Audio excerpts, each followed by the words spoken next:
they're isolated and it's not big enough of a blow to them financially to create that need for change. And they don't have any societal pressure at the moment because it's such a little known, underreported issue. Hi, everyone, and thank you for coming back to another recording of Foul Ball Safety Now Talks. I am Jordan Scott. I am with Brianna Ludwig. Thanks for coming back to another recording of Foul Ball Safety Now Talks, and we're excited to have a guest host come on very shortly. We've been doing these recordings now for 8-10 months, and it's really cool to find people that discover this issue and bring questions to us. So that's going to happen very shortly. I started Foul Ball Safety Now back in 2019 when I saw something disturbing on morning national news. And at the time, I thought I could do something with this issue. I was definitely looking for something to take on challenging or idealistic, something I could put my footprint on and make a difference. And it's 7 years later, and I think we've been doing a great job. The people that I've been hiring and working with me part-time, people like Brianna, who's been with me a year and a half, and also Brendan, he's an investigative journalist. He's been with me now for 7 years, more or less since I started this back in 2019. And what we've been doing is just collecting information that we believe the general public, baseball fans and not, are going to scratch their head very hard once they discover, because all we do is collect. We are hoarders of real information. And again, we're producing documents, eventually a book and maybe a book series. So we'll get to that as well. But throughout this time, we've met, unfortunately, too many people who've been affected by this for life, injured people and victims and family members. We've also met many baseball players. We probably have conducted a total of 90 or so interviews. Just in the last 2 months, Brendan and I have met 3 new people and 2 people that have been affected maybe for life this year. One woman actually even had her phone on when she was getting hit by the ball. Her friend was recording her at the game, and the ball hit her as she was recording. And that video went viral. This was a woman in Seattle a few months back. And she was very kind to give us a long form interview. She's spoken to local media, and we hope she's doing well. Maybe we will be circling back with her shortly on an update. Also, Brianna's network, a woman who was hurt at Dodger Stadium by the name of Carol. Carol was very kind to revisit her experience from a year ago. She was unfortunately hit at Dodger Stadium where a ball made its way over the net, and she has to 12 months later contemplate at this very moment whether she has to go for sinus surgery or not.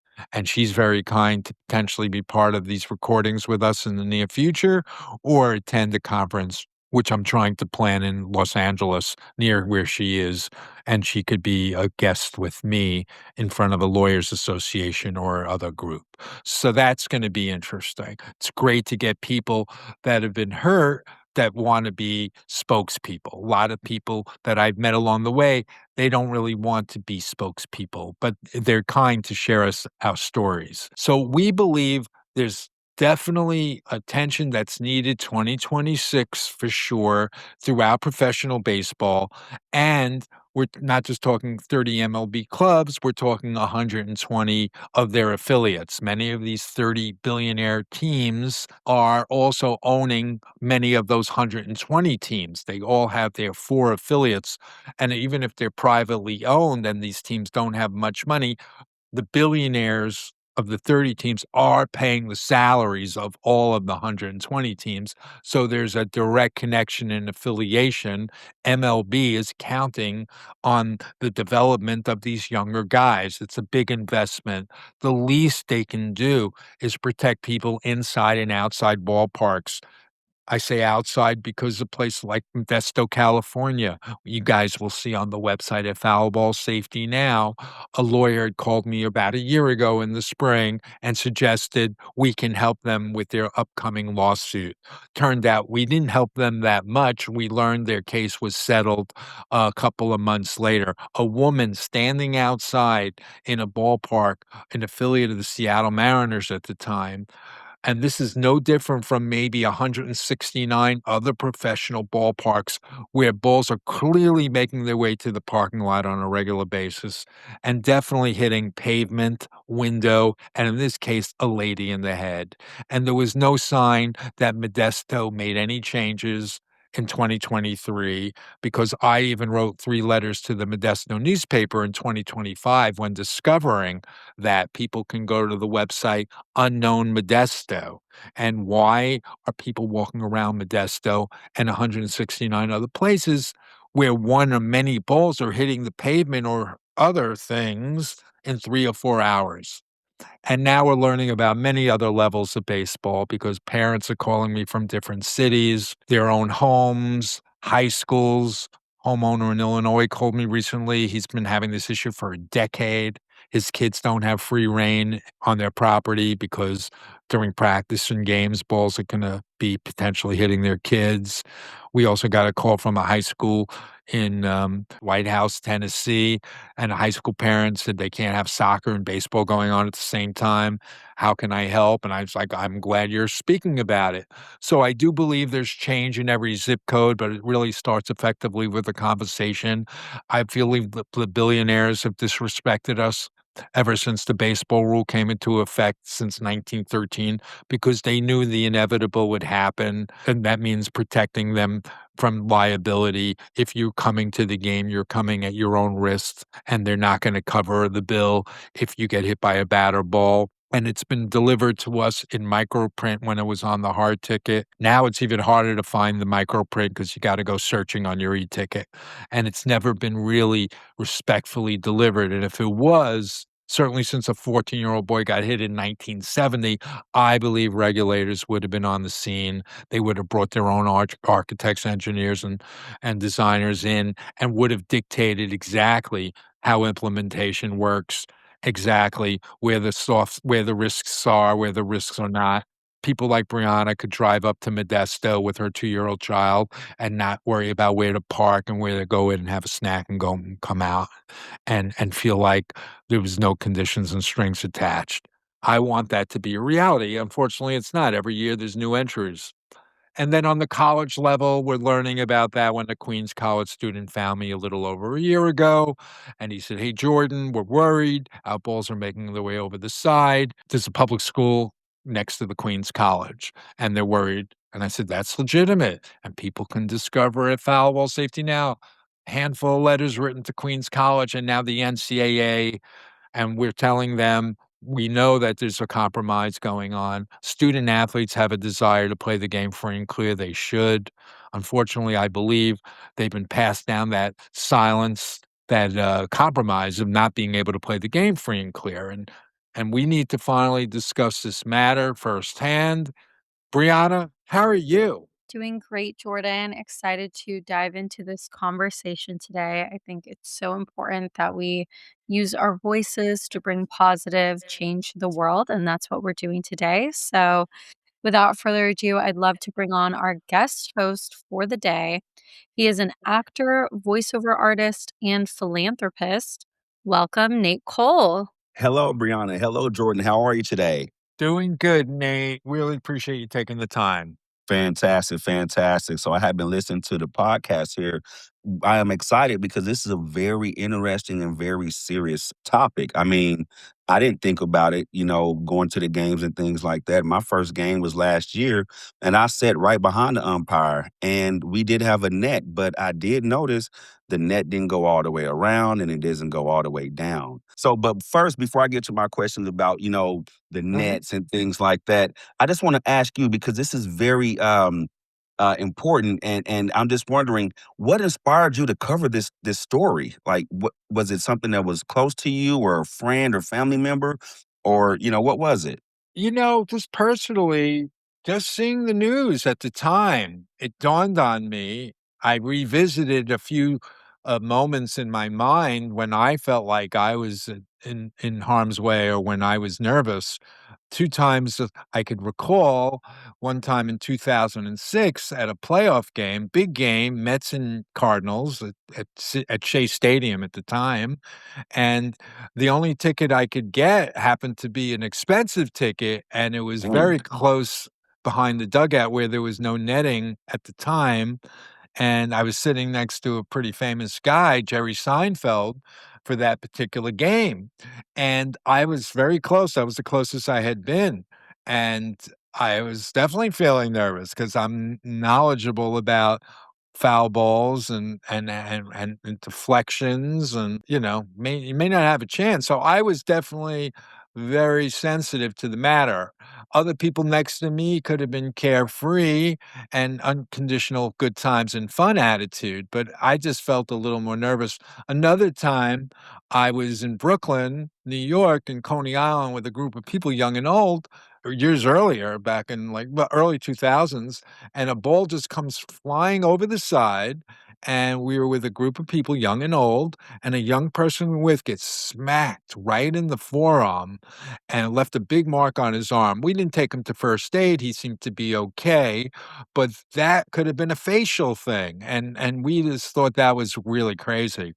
But that's business as usual 2026. There's no protection in Oh, many of these wow. places. Yeah, yeah, yeah, Eh, yeah, and when it comes to well, outside facilities, that's for sure. absolutely. Thank you for that. Now, I just want to take it Sure, back one moment before I get to the next question.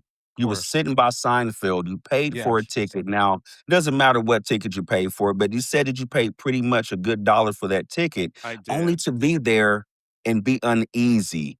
That's not fair, brother. That's not a good experience. You paying to get in to see a game, but you're Mhm. sitting there and you're not carefree like some others would be, and maybe because they don't have that knowledge. So that brings me to my Right. next question.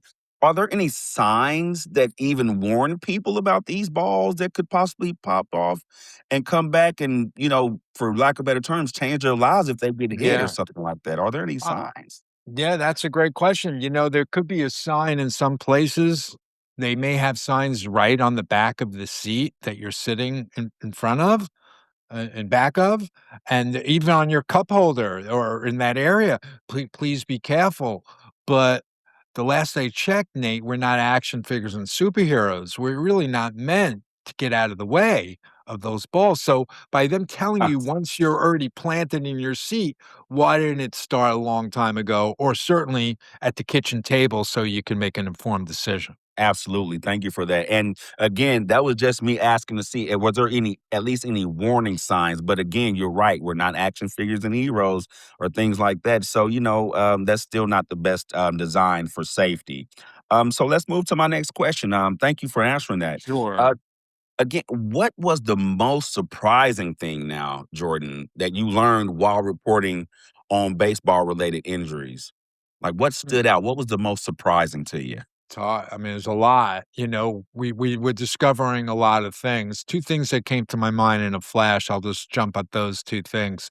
Okay. One was a little girl who was knocked out unconscious at a major league ballpark for 4 or 5 days. 4 or 5 days. I guess that's defined as a coma.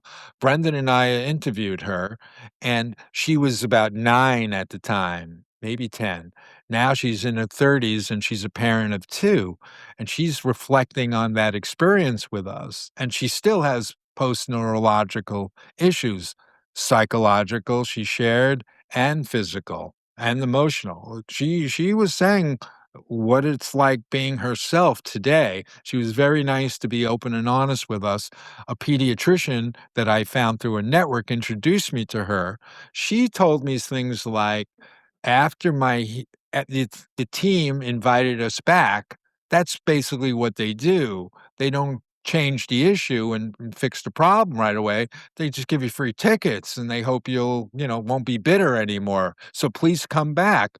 So she did get free tickets and perks as a little girl when she was healing or getting better. And she may not be too happy with her parents 20 years later because I think she's going through something like gift remorse.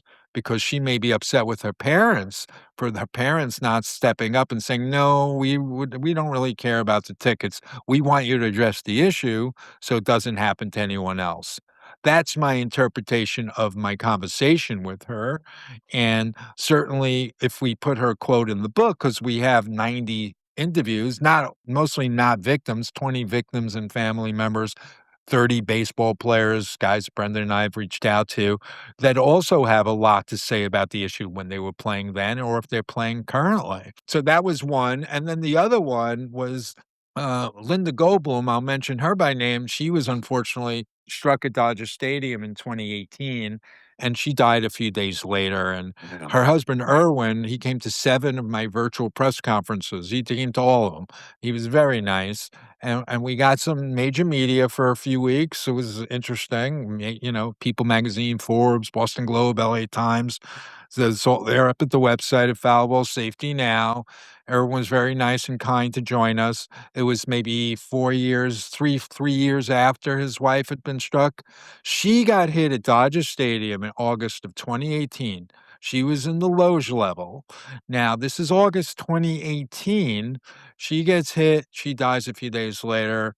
Nobody knew about it until 2019. So certainly for the full month of September, and certainly during the playoffs, because they made the playoffs that year for those home games, nobody knew that somebody in that seat or row section got hit or died, and why wasn't that shared? And then it was announced because a ESPN reporter, Willie Weinbaum, who came to one of our virtual press conferences and writes an article. This is before we met Willie. He writes an article in 2019. I got involved in the summer of 2019. He writes an article maybe in the winter of 2019 saying, here are the fatalities in professional baseball, how many, and maybe some other things, injuries. And her mother wasn't even on the list. That's when the local media found out because Jana, the daughter, called up Willie and said, "Hey, how come my mother's not on the list?" And he was like, "What?" And then the local media went over the house. This is February or so, 2019. Season didn't even start yet at Dodger Stadium. They put up the nets Labor Day 2019. So for the months, so yes, it was making local news in 2019, but did the people sitting in that seat and row in April, May, June, July, and August? No, I don't know. And then the nets all of a sudden go up vertically, all of a sudden, like in 4 days. So those two stories jump out at me. Wow, wow, Jordan, thank you for sharing that. That's definitely not something that you expect or you want to experience while enjoying your family or enjoying a game. Definitely traumatic, and sorry for those losses and or injuries that you shared. That took me back for a moment. Thank you for sharing. Yeah, it's we meet them.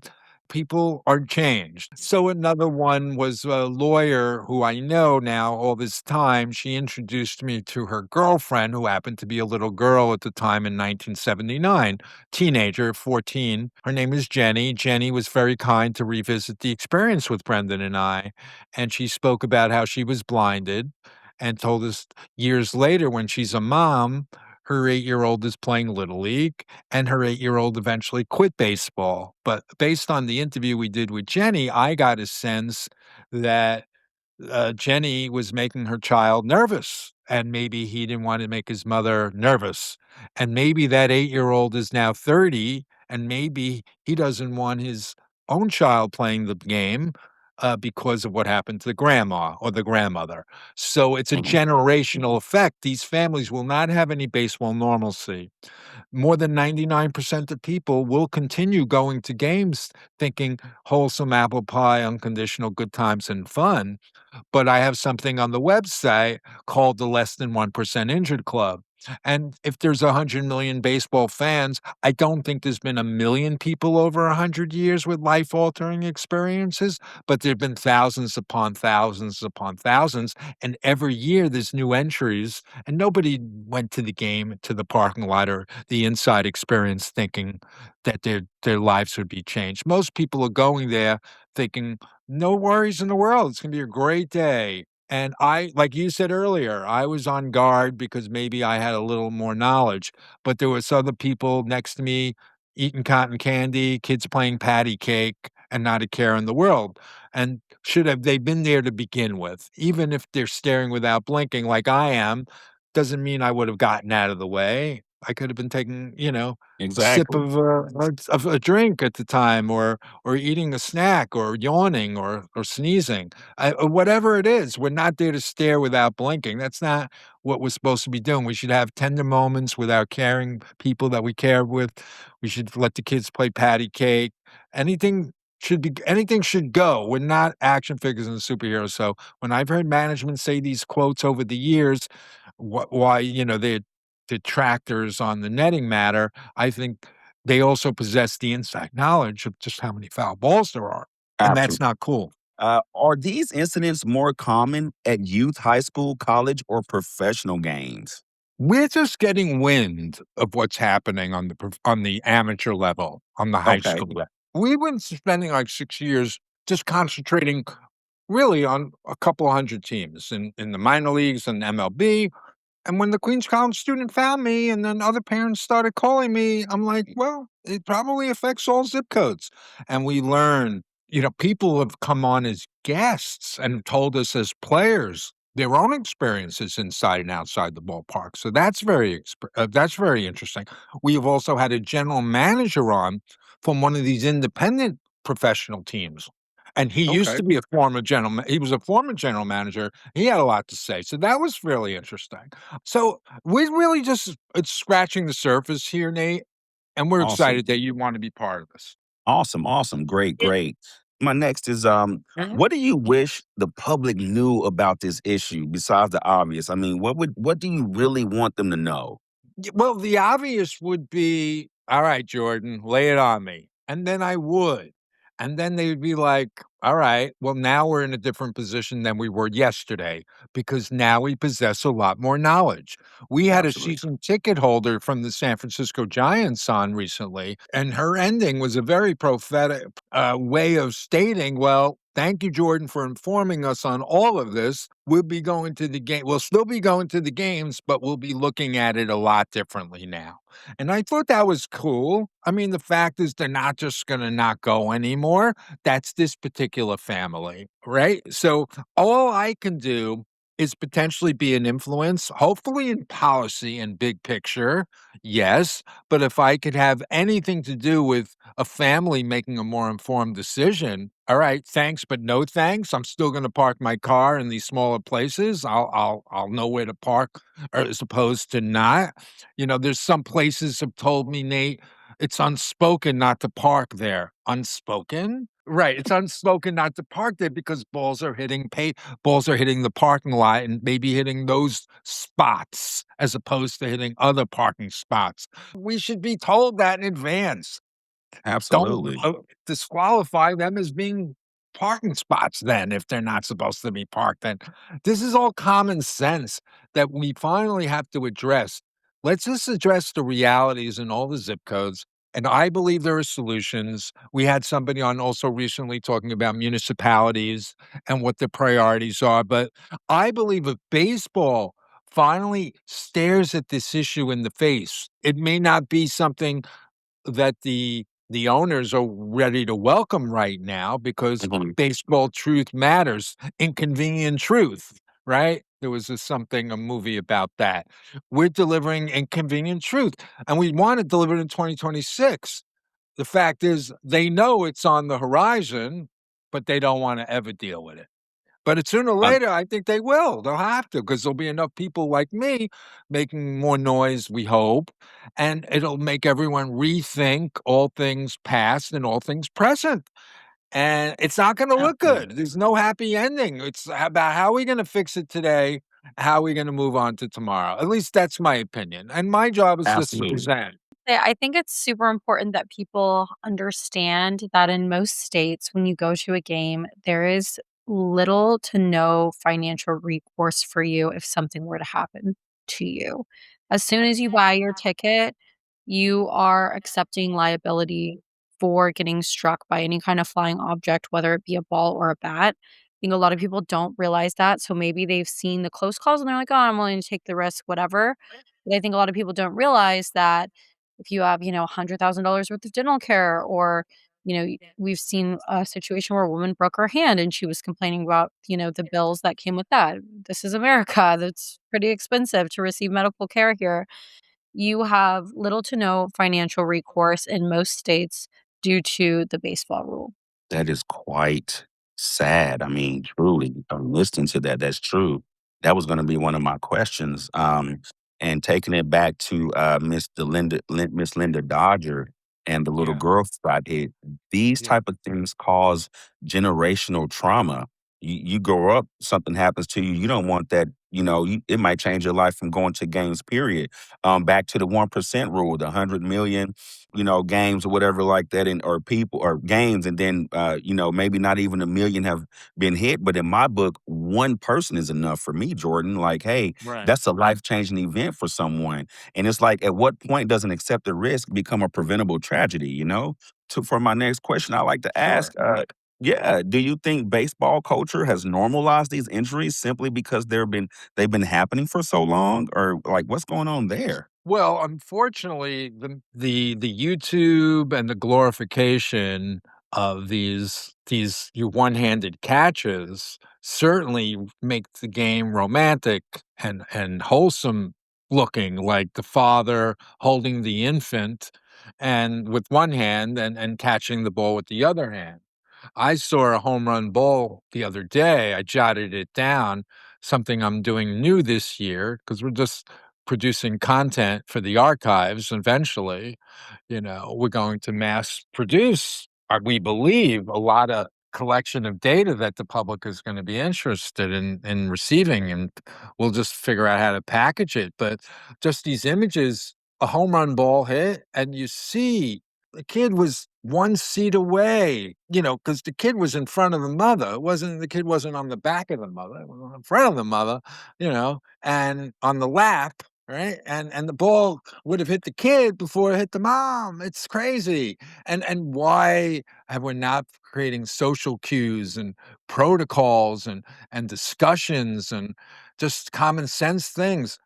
People are going to discover a case that Brendan and I are producing our first book on, which is a baby that was unfortunately struck by a bat at a major league game. This game was on ESPN, and I got contacted by a law firm a little over a year ago, and Brendan actually helped them and prepared for trial. And again, this family was hardship from the day that this infant was struck. This baby had a head trauma and grew up nonverbal, special needs, and 7, 8 years of loneliness, and then not a great outcome at the settlement. And this kid will have special needs for maybe the rest of his life. I don't want to get too deep into that, but these families are clearly violated, and unfortunately, no lessons were learned even from that internally because bats are still making their way over their nets. In 2026, there was a Yankee Blue Jays game. I don't have the date offhand, but I think it was at Yankee Stadium a month or two ago. People may have to go fishing for it at the 2:15 marker. You can clearly hear the announcer say the bat going over the net. And why are bats still going over nets in 2026 in billion-dollar establishments? And then there was one during the playoffs in 2025, which is on my website, so people won't have to search too hard for that. Just go to T-Mobile, and you'll see the broken bat going into the stands like a boomerang that could spear your heart or neck. You even hear the announcer, Nate, because they showed the batter, who was this guy, Jorge Polanco, having a great game. He had just hit 2 home runs. One of his next at bats, the bat breaks. Nobody takes much mind to where the bat had gone, but then they showed it on commercial, going into commercial. They show the bat coming over the net like a boomerang from the seating perspective, and you even hear the announcer saying, "Yikes, look out." And nobody on social media connected the dots. We were surprised, but My kind of blends in with the good times and the fabric. Bats look cool in slow motion, apparently, going over nets that could pierce your heart or neck because nobody said peep. And then it was like, wow, not one person put 2 and 2 together. That's what we need to do, Nate. We just want to yeah, let everyone know. Yeah, for I'm some with it, people, brother. Yeah, thank you, thank you. So we I'm feel with it's worthy, and it's retroactive, it's present, and it's future. We wanna address all things. Absolutely, absolutely. And yeah, it sounds like that bat deal was more cinematic to them versus being an actual scare or something like that. That's not good. Probably made good for TV for them, but as far as the Mhm, true game goers, like what's going on? So mhm. let me ask you this: who should be held responsible when someone is injured by a baseball or a bat? Like who should be responsible for that? I'll give you this. People may say MLB and the owners, but I'm also going to put the union into this Okay. because the MLB Players Union, Brendan and I have discovered 3 or 4 separate times in collective bargaining every 4 years. You guys know how that goes. It's every 4 years. Players are looking for better deals, better incentives, better royalties, whatever it may be. Supposedly, it came up in collective bargaining 3 or 4 separate times that they wanted or requested more netting. And apparently, they didn't draw a line in the sand and say, wait, we're just not going to do this anymore. We know too much bloodshed. Our guys aren't going to work and hitting balls towards babies' heads anymore like that. But unfortunately, the MLB Players Union will have to show me what they had done. But at the end of the day, the players union don't have to hit the ball. They could make it into a non-starter. So maybe they should have called for a national timeout and said, "Don't blame us. It's time for us to get unified.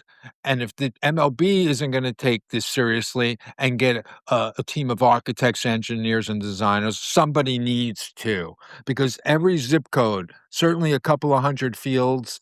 All can create a baseball civilized society, Nate.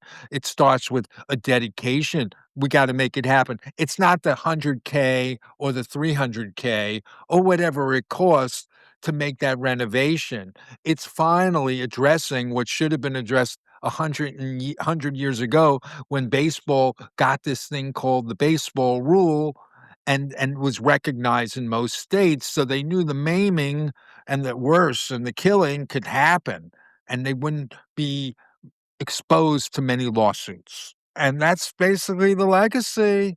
And I'm just trying to say it's time to take the MLB Players Union to task and say, hey, maybe it's time for a national timeout. You guys are ultimately the one hitting the ball. You're negotiating for better terms. Your own family members are probably in a position of better safety than most fans are. And we're not just talking MLB Players Union representing the 30 major league teams. Nate, a couple of years ago, they now have 4 or 5 times more members because now they represent also 120 additional team members. And if there's 30 members per club, let's say 30 baseball players, 900 major leaguers, now you have another 3,600, minor leaguers that are a part of your union. You guys need to step it up too. Absolutely. I absolutely agree. So it sounds like they're aware. Do you think that it'll take a significant lawsuit involving people hit by baseballs to make them wake up and actually do something about it? Or I just think it's somebody who has more money than I do, who's gonna make a lot more noise than I can ever make. It could be, the next billionaire, millionaire's child who smashed at a game and finds my website. So it will be someone who takes all of my information and then takes it to another level. Or again, I'm very happy to be grassroots and organic, and that's what we do at Foul Ball Safety Now. Guests like you, Nate, are coming on and representing intelligent questions that you believe people in your community would want you to ask. And I'm doing my best as a human being and as a baseball fan to shed light on the issue. And we all hope everyone adopts this conversation in their zip code. Again, it's not just the professional ballparks I'm talking about. Now, people ask me, "Oh, you're going to now concentrate on all levels of baseball?" If the conversations are coming towards me and saying, "We're in compromise over here, we need to work on that," I'll give you any data I can give you. Love to inspire a local conversation. We'll just keep going. We're in season 7 and, we're north of 100 recordings, and we're very excited that you guys are continually showing up. So thank you. absolutely. There Brianna? there have been lawsuits but it's pretty difficult to find a lawyer, especially considering just how much legal protection the baseball rule gives the league. It's hard to find recourse there. It's also really difficult. I don't believe that you can do a class action lawsuit against the MLB. So even if we were to gather, the thousands of victims, if they were all willing to be a part of it, because each team is operating like its own entity. So you could only do, I believe, a class action against teams per state. So you could like do it against all the teams of California, for all the teams in New York, but you can't do the entire league at one time, I don't believe. But I often say there's like three types of pressure that will lead to change within a big organization. So you have legal pressure, financial pressure, and societal pressure. And as of right now, professional baseball doesn't have any of those. They don't have the legal or monetary pressure because of the baseball rule as a shield, because they're not required to, pay out for the medical bills of the people that get injured. And even when, sometimes they do a settlement, they're isolated and it's not, big enough as of a blow to them financially to create that need for change, and they don't have any societal pressure at the moment because it's such a little known, underreported issue. Wow. Thank you for that, Brianna. That was fantastic. Definitely opened my eyes up to some information. And to do great transition into this question is I'm gonna make a statement and a question here. It's Sure, like sure. it sounds like the regulations definitely the safety regulations definitely are not sufficient. What changes do you expect to see in baseball safety over the next decade? Yeah, I mean, again, you'll notice improvements at some of these professional ballparks, but they're not solutions. Improvements all look good, appear to be more. Yes, we see that there's more nets than there were last year at this particular ballpark, but balls are still making their way over the nets. Brianna last year went through probably most of the regular season and found around 45 self reported injuries just at the major league level. People putting their injuries on TikTok shortly after they were hit and hurt at these games. And it clearly shows that there's no end in sight. These balls are continually making their way over the net. People are getting hurt. And they say on these videos that they're never coming back to a game. So I've been saying a lot on these recordings lately. I think a good investigator, reporter would find out. This is my opinion, but let baseball try to prove me wrong. I welcome it, but I don't think history can show that they can. It's going to show out that when the investigator reporter comes knocking and says something like, "Tell me, what kind of team in place do you have as billionaires of 30 MLB clubs since that 14-year-old boy got hit at Dodger Stadium and died a few days later? What kind of system in place do you have of architects, engineers, and designers that have been monitoring this matter and all the way through the present time?" I believe, Nate, history will show through an investigative reporter process that it's probably been more like one guy wearing too many hats. Doesn't have that background of architectural engineering, designing, and doesn't have the ability to come up with renderings that are well thought out. That's just my opinion, and I think shame on MLB and professional baseball for operating like a traveling carnival without a license. I've used that analogy before, and acting like, why aren't your standards present? And why is a billion-dollar organization that you have just put this responsibility on this particular one individual who's wearing 14 hats? That's what I think is going to come out, Nate, and I want that to finally be discovered. There are architects, engineers, and designers. This is me being optimistic and hopeful. There are architects, engineers, and designers who would welcome coming in and seeing what this particular zip code is faced with on all levels and watch what they render up. And it won't be the cost that will be the hesitancy. It'll be first opening up the conversation and acknowledging the shortcomings. MLB isn't anxious to do that, Nate. People aren't anxious to finally have that discussion where they have to finally look in the baseball mirror and address it. Baseball don't want to look in the baseball mirror. I'm telling you, Nate, it ain't good. I believe that. So this is me being a little bit, I've been at this for 7 years, so I'm going to continue. Absolutely. Thank you for All that right. answer. You're welcome. You're Yes, welcome. sir. And that investigative report, it sounds like you need somebody with that type of background and power or light to shine on it for it to really get that attention that it needs for a change. So let me ask you this. Sure. If you could recommend one policy change, what would it be and why?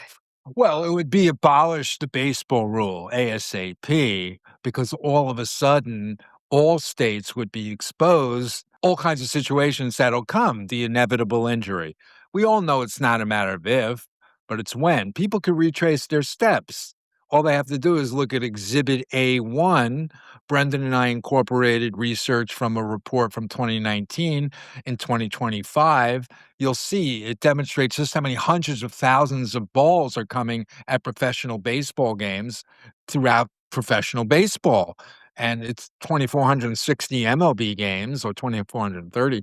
And then there's 14,000 or so other professional games. And if you take the ratio of how many foul balls there are every inning, every year, we cut the number more than half to 25 foul balls per game. It was listed as 53 foul balls per game. We cut it down to 25. We're talking 350,000 foul balls going inside and outside ballparks in places that are like Modesto, California, or San Angelo, Texas.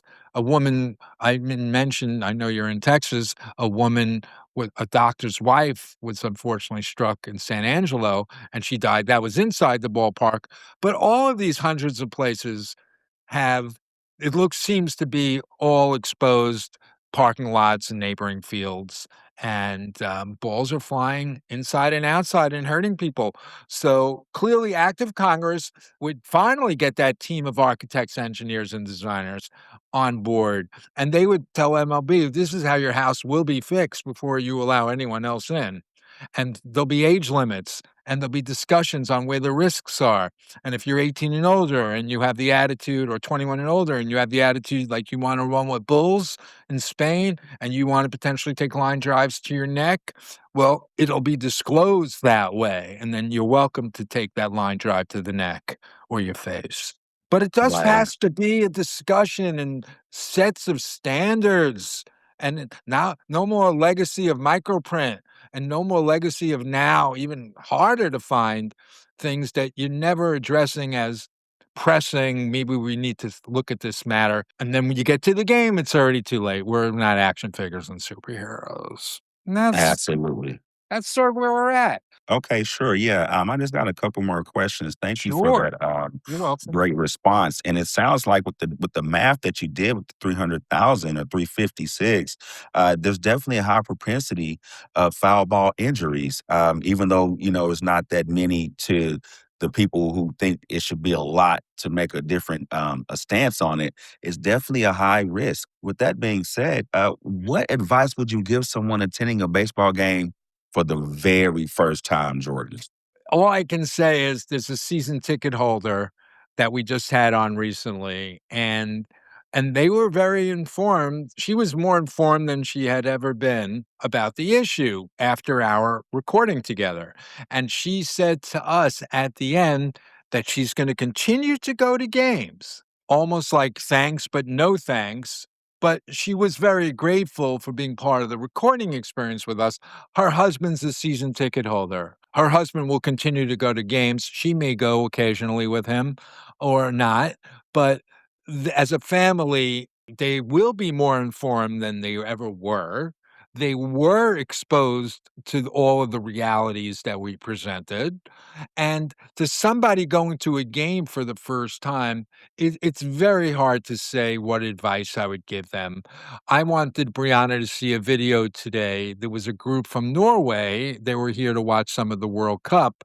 and they were at Citi Field yesterday, and they're all out there singing songs and having a good time, and they're not thinking that potentially there's somebody that's gonna hit a home run and hurt them. I don't think they are because he acknowledged the group leader, he was talking to the sideline reporter or the reporter who was covering this large group of people, probably 100 or more, sitting there enjoying themselves. They were there, unconditional, wholesome, good times, apple pie in America. And they were taking in the experience while they were off limits to the World Cup that for those few hours. And they were just had a nice excursion at Shea at City Field. So it's very hard. I'm not the guy who's gonna give them the roadmap. It's the team's responsibility for doing that. It's long overdue. So I may defer on that one, but all I'll say is that there's a lot of information out there, and it's time to discover it. Great response. And I'm going to conclude my questions here. You've been great, you and Brianna. What questions should people be asking that they aren't asking now, Jordan? They're not asking about the most people are going to the games. This if they were never thinking about asking questions. Foul ball was it was a romantic concept, and that maybe we would catch one.